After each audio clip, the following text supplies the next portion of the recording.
उत्तर भारतीय पत्रकारांना हा विषय कळला नाही, त्यांना कळून घ्यायचा नाही. अच्छा. ते अत्यंत लबाड लोक आहे. मी आयबीएन लोकमतचा संपादक असताना आमचं एक हिंदी चॅनल होता आयबीएन सेवन, आशुतोष संपादक होता. या लोकांबरोबर मी कामं केलेली आहेत. जेव्हा गरज असते ना तेव्हा त्यांना आपण लागतो. मुंबईमध्ये महाराष्ट्रामध्ये काही संपर्क करायचा असेल, कोणाची मुलाखत घ्यायची तर आपण लागतो. एरवी ते मराठी माणसाला मोजत सुद्धा नाहीत. हा माझा अनुभव आहे. अत्यंत संकुचित माणसं आहेत.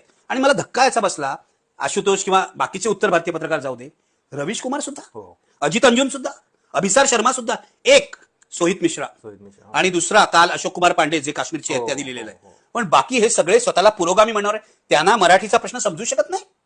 पण नाही, कारण रवीचा दृष्टिकोन सुद्धा बिहारीचा आहे, युपीचाच आहे. शेवटी आपल्या डबक्यातून बाहेरच नाही पडत कधी. म्हणजे आम्ही अमराठी माणसाच्या बाजूने आयुष्यभर बोललेलो आहोत. आम्ही मारहाण करता कामा नये असं बोललेलो आहोत.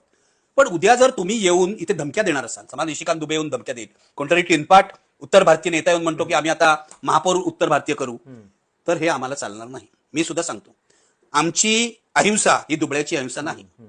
आम्हाला अरे कराल तर आम्ही कार्य करणार. आम्ही कुणालाही मारणार नाही, पण आम्ही मारणाऱ्याचा हात धरणार, हे लक्षात घ्या.